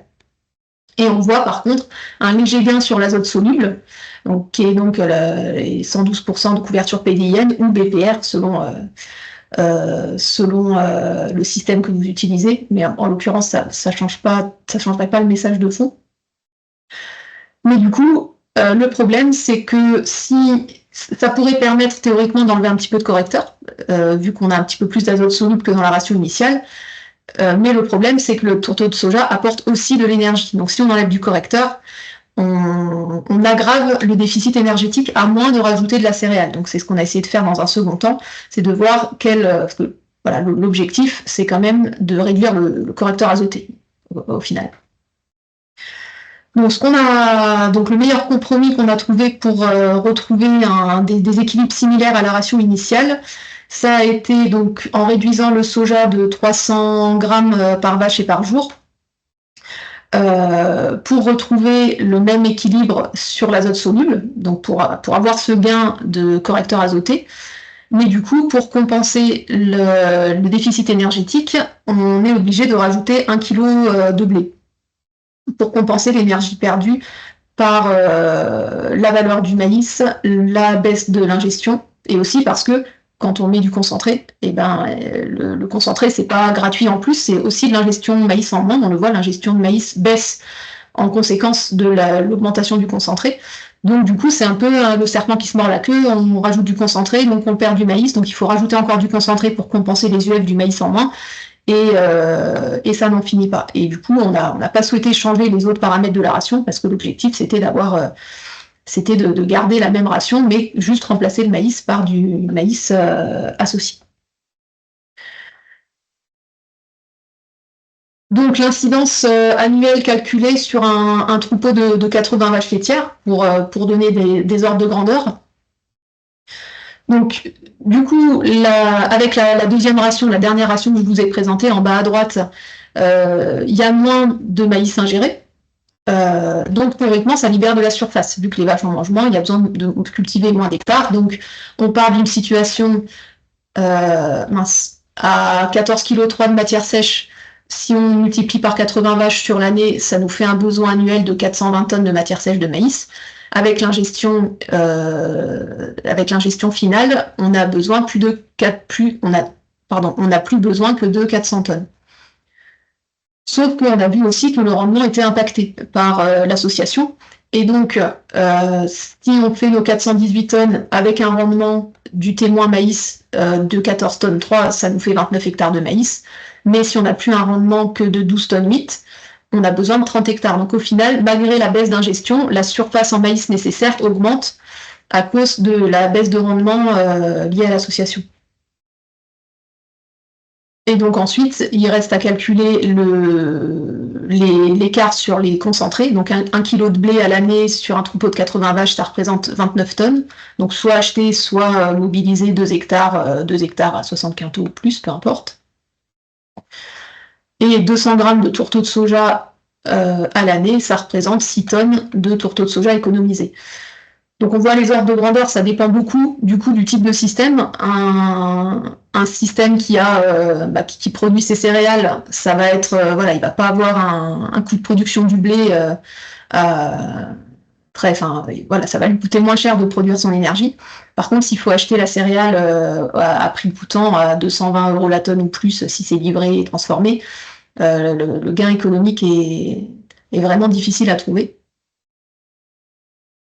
Ensuite, on a regardé aussi le surcoût par hectare. Donc là, je te laisse, Sabrina, si tu veux présenter ça. C'est toi qui l'as travaillé ça.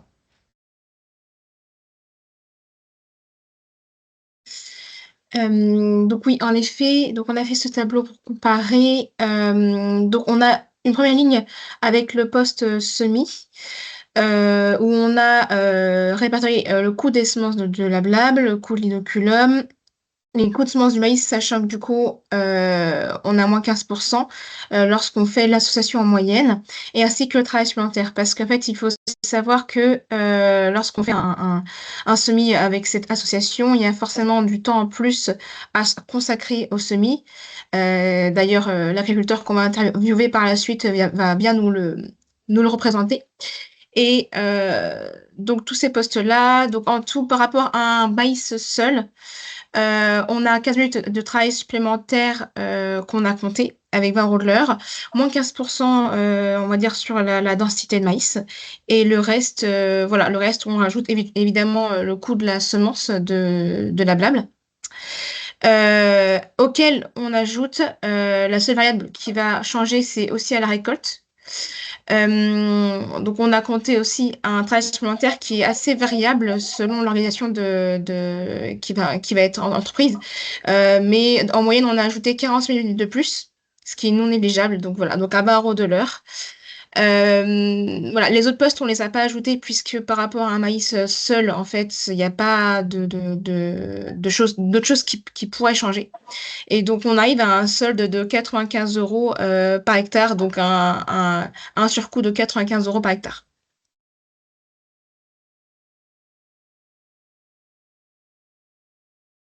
Donc, si on fait le bilan de tout ça, en additionnant le surcoût de l'itinéraire technique, les achats de blé, alors à pondérer si le blé est autoproduit, c'est pas de la trésorerie nette en moins, mais bon, ça reste un manque à gagner quand même, une vente en moins potentielle. Et l'économie de tourteau de soja, avec ces chiffres-là, on a du mal à trouver un intérêt économique. Donc, en l'état, vu tout ce qu'on vient de vous présenter, ça semble un peu sombre, mais je tiens à pondérer un petit peu tous ces chiffres parce que c'est des chiffres qui sont calculés à partir de résultats expérimentaux. Donc, il y a aussi des choses à perfectionner dans toutes ces techniques-là. Et aussi parce que on reste sur des exemples de ration, des calculs qui restent des calculs théoriques.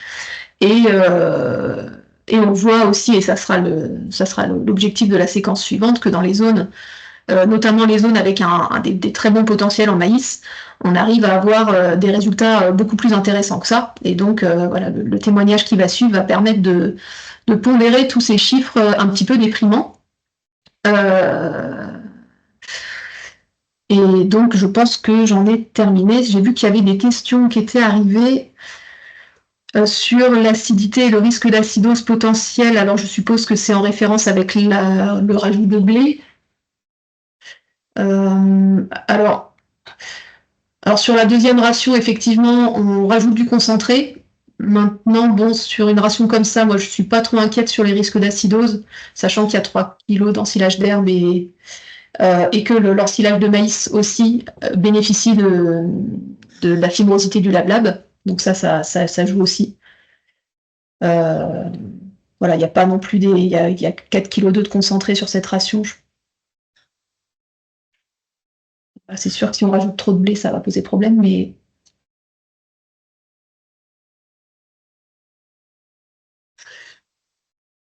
Il y a une autre question.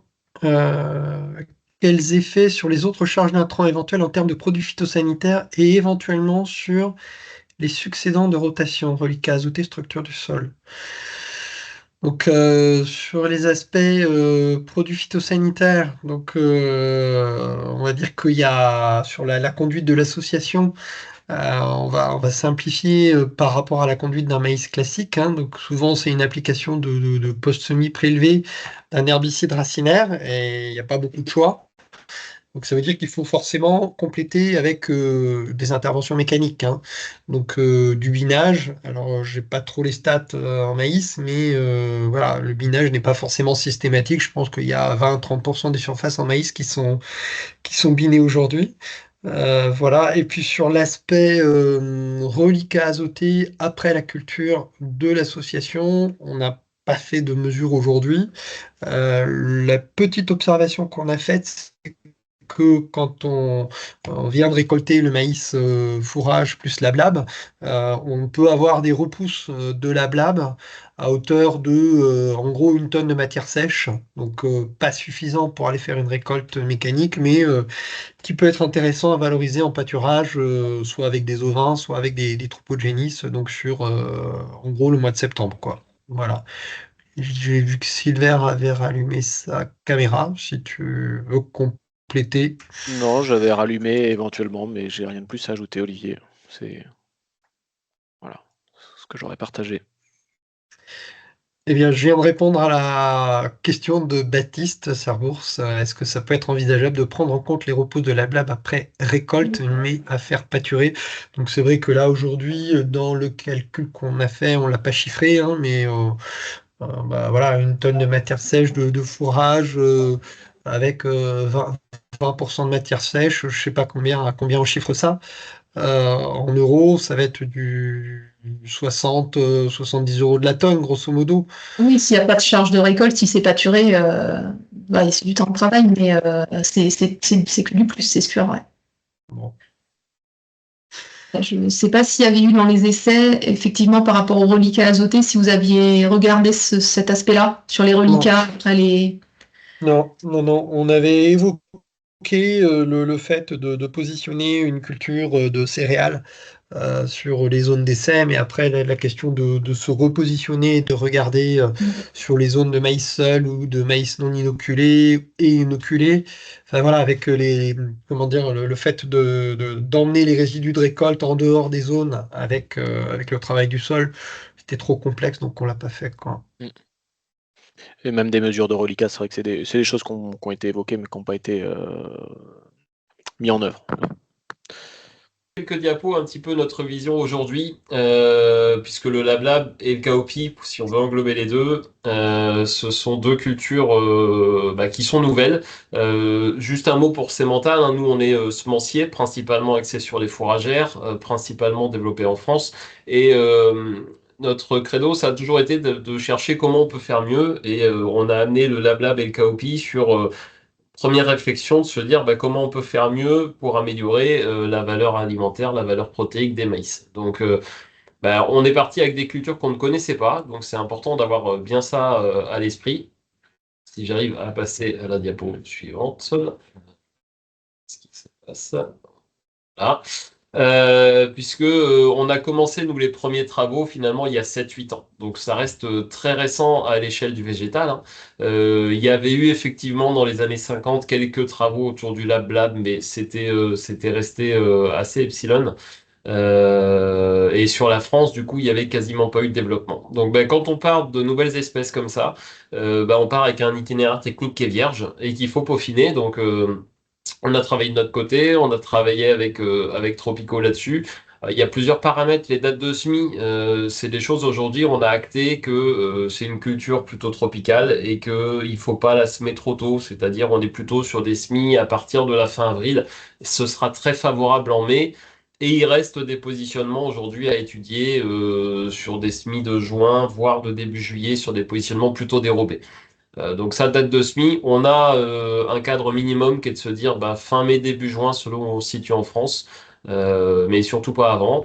Densité de semis, on a bien avancé aussi là-dessus. Nous, on considère qu'aujourd'hui, bah, du LabLab ou du Kaopi, c'est plus proche de ce qui était présenté dans le dossier Tropico, hein, c'est-à-dire autour de 70 000 graines si on veut un bon LabLab. J'entends complètement que dans des zones favorables, on sache le faire avec 30 000 et tant mieux, mais c'est vrai que on ne peut pas le généraliser à l'échelle de la France en fonction des conditions pédoclimatiques. Donc aujourd'hui, on est quand même plutôt bien avancé là-dessus. En termes d'outils, alors c'est vrai que quand on est sur des situations expérimentales, on a rencontré des difficultés. Maintenant, quand on est en termes de grandes parcelles agriculteurs, les semoirs monograines, on peut passer du LabLab très facilement dedans. Reste le palier densité, mais je veux dire, il n'y a pas de trop de problématiques techniques là-dessus. Quand on est sur le KOP, on fait plutôt ça au semoir à céréales. Donc, pareil, ça, c'est des freins qui ont été complètement levés. Les associations possibles, on a parlé pas mal du maïs aujourd'hui. Nous, on continue de regarder sur des sorgho multicoupes, que ce soit avec le LabLab, le KOP, on s'aperçoit qu'il y a aussi pas mal d'intérêt à associer ces espèces-là. Et puis certainement d'autres choses qu'on n'a pas encore regardées, qui pourront être travaillées par la suite. Un point qui a été abordé déjà un petit peu aujourd'hui, et c'est vrai que ça reste un des points d'attention, c'est la maîtrise du salissement. Il y a quelques solutions qui existent en chimie, elles ont été citées dans le webinaire. Il y a le mécanique qui fonctionne très très bien et qui en plus, au-delà du désherbage, bah, amène une aération du sol, amène vraiment un petit plus pour le développement du LabLab et du KOPI. Donc là, il y a des pistes vraiment intéressantes. Il y a des choses qui fonctionnent bien et il y a certainement d'autres leviers qui peuvent être actionnés. Et puis enfin, la récolte. Alors certainement des choses à poursuivre sur le stade, puisqu'en fait, on s'est aperçu que bah, le LabLab récolté trop tôt, à sa contribution quand il est en association d'une autre espèce, bah, évidemment, il est très limité. On en a déjà parlé. Et à l'inverse, on a pu observer dans quelques parcelles finalement des récoltes de LabLab presque trop tardives, c'est-à-dire où finalement on avait eu, avec les travaux sur l'inoculant, des développements de dodosité, mais qui étaient probablement arrivés en sénescence, et des LabLab qui étaient redevenus finalement pâles. C'est-à-dire qu'à un moment donné, ils étaient bien verts, ils avaient très certainement une concentration en protéines élevée, et puis fin de l'alimentation par la nodosité, rupture de l'alimentation en azote et du coup des valeurs qui se sont un peu effondrées. Donc ça pour nous c'est un gros gros point de vigilance pour la suite, c'est de vraiment mieux maîtriser ce stade de récolte. Et je confirme ce que Monsieur Barada disait juste avant, c'est que de toute façon les variétés qu'on développe aujourd'hui, elles sont volontairement faites pour rester vertes le plus possible, puisqu'on est sur des légumineuses. Et pour nous, arriver au bourgeonnement ou à la floraison, c'est déjà de la perte de protéines. Donc, c'est volontairement que les variétés sont sélectionnées pour être tardives. Mode de récolte, dans des zones où on a des très forts développements végétatifs, ce qui a été présenté là juste avant, ça me semble intéressant. On a aussi eu des adaptations de quelques machines où voilà, il y a des fois un outil à enlever, une barre à déplacer un petit peu. Et aujourd'hui, pour nous, c'est plus tellement un frein au développement. Ça, c'est des choses qui sont bien actées. Et en termes de valorisation, voilà, on sait que sur un ensilage de maïs lablab, il n'y aura pas de souci d'appétence. On sait que ça peut passer en pâturage. Il y a des essais qui ont été faits là-dessus aussi. Donc pour nous, pas de souci. Je relativiserai juste un tout petit peu l'analyse vache fistule qui avait été faite tout à l'heure. C'est-à-dire qu'aujourd'hui, quand on fait une association maïs lablab, globalement, c'est 10 ou 15% de lablab dans le mélange à la fin, quoi. On n'arrive pas encore à aller à 30%. Et puis on a pu voir que c'était pas forcément souhaitable. Et si nous, on se regarde un petit peu dans le rétroviseur, finalement, le Lab Lab aujourd'hui, qui est une culture nouvelle et en développement, on a eu la même situation sur les sorgho il y a 15 ou 17 ans. Donc, c'est-à-dire, il y a des freins à lever, mais c'est une culture qui nous semble hyper intéressante et très prometteuse. Et notamment quand on regarde ce qui se fait. C'est-à-dire que ben, les agriculteurs renouvellent. Monsieur Barada, c'était un très bon exemple. On a plutôt des réussites en grandes parcelles. Alors, je dis pas que ça marche à 100% des cas, hein. Il peut y avoir des échecs, mais quand on est en situation agriculteur, bah, c'est plus facile à l'échelle d'une parcelle d'avoir des réussites. En productivité, on est des fois identique au maïs, des fois un tout petit peu au-dessus, des fois un tout petit peu au-dessus, mais voilà, on arrive à être globalement dans les moyennes. En qualité, on arrive aussi à avoir des choses intéressantes. Alors on a des parcelles qui gagnent peu en MAT, mais on en a aussi 1,5 point, 2 points, 3 points de MAT en plus. Ça peut paraître comme ça peu, mais il faut juste se redire, bah, en équivalent, c'est 400, 500, 900 kilos de soja par hectare. Alors après, à chacun de juger si à l'échelle d'une exploitation, c'est important ou pas. Mais pour nous, c'est déjà des choses significatives qui sont importantes et on espère qu'un inoculant peut vraiment venir sécuriser cet aspect-là. Ça reste à creuser par rapport au stade de récolte, je pense. Et puis d'autres paramètres qualité qui sont à regarder. Ce que M. Barada disait sur la santé de son troupeau, je l'ai déjà entendu ailleurs. Et nous, on met en avant que le Lab Lab, ben, c'est quand même un apport de fibres en plus sur l'ensilage. Que globalement, quand on regarde, ça peut avoir un effet sur la digestibilité de ces fibres, parce qu'on est sur une plante qui reste en verte. Donc peut-être qu'on va perdre un tout petit peu du F. Par contre, on va ramener de la fibre, éventuellement de la digestibilité, de la protéine. Donc pour nous, c'est un ensemble qui est à regarder. Mais ce gain sur l'aspect sanitaire, on l'a déjà entendu. Donc effectivement, à chacun après de regarder dans l'ensemble de son système quelles sont ses priorités. Et puis bon bah d'autres volets qui nous encouragent à continuer, hein. On entend quand même de plus en plus de volonté d'augmenter en autonomie protéique, donc ça passe par des raies gras trèfle, par du lab par d'autres cultures sur les exploitations, pardon.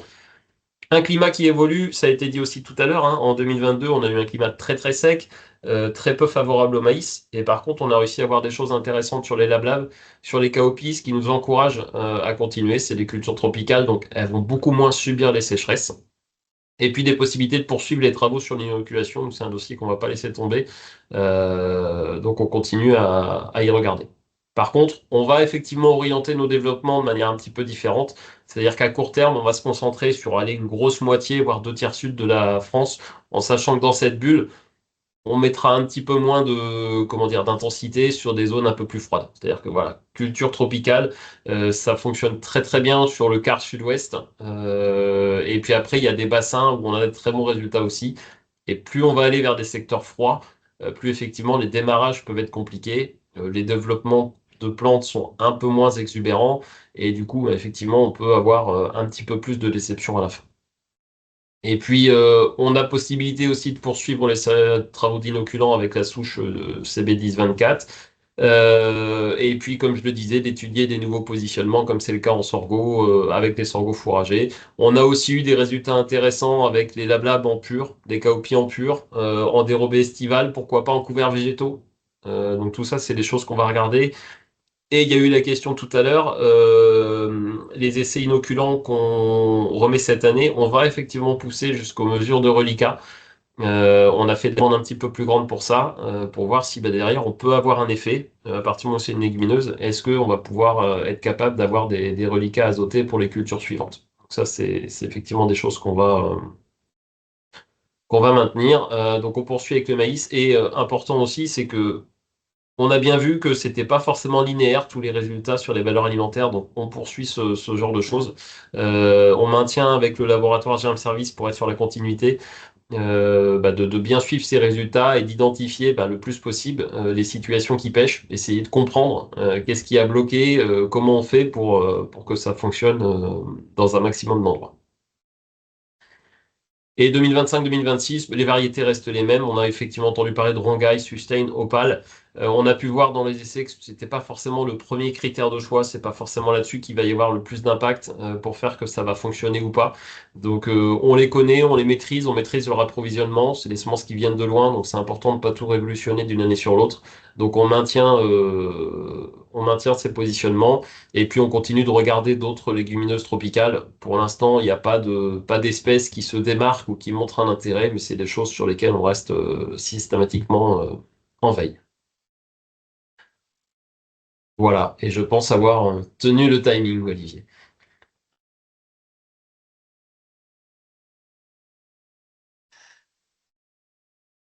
Merci Jérémy. Écoutez, si vous avez des questions à adresser à Jérémy, c'est le moment. Des questions plus générales sur le webinaire.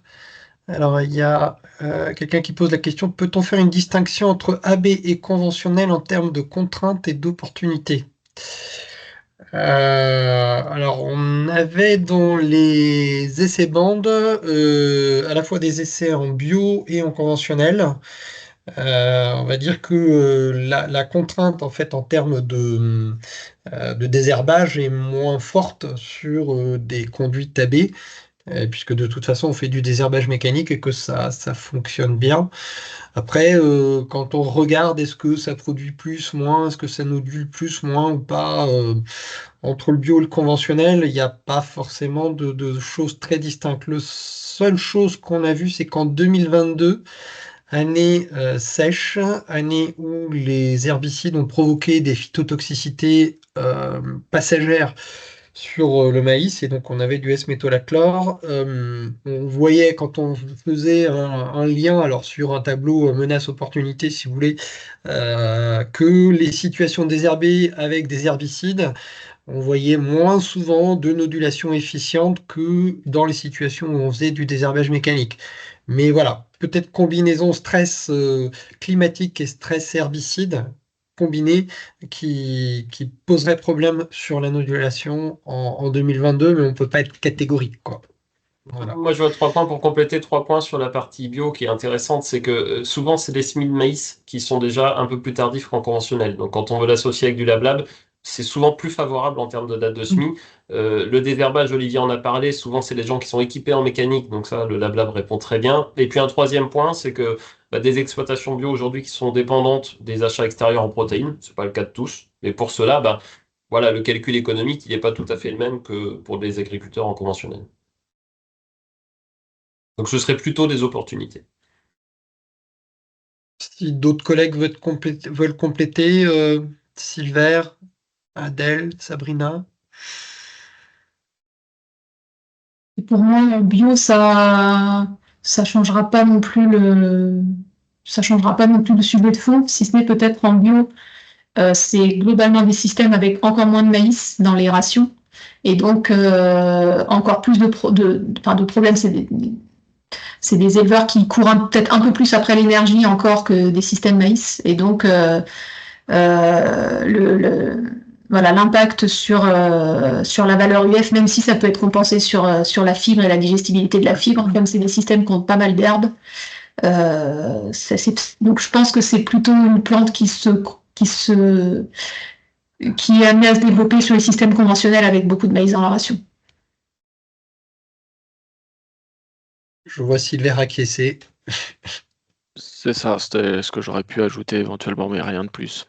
Ce côté intérêt selon le fonctionnement du système, moindre dépendance des systèmes bio, donc en effet, ils ont plus des soucis d'énergie que d'azote en général. Entendu. D'autres questions générales? Sinon, je clôture.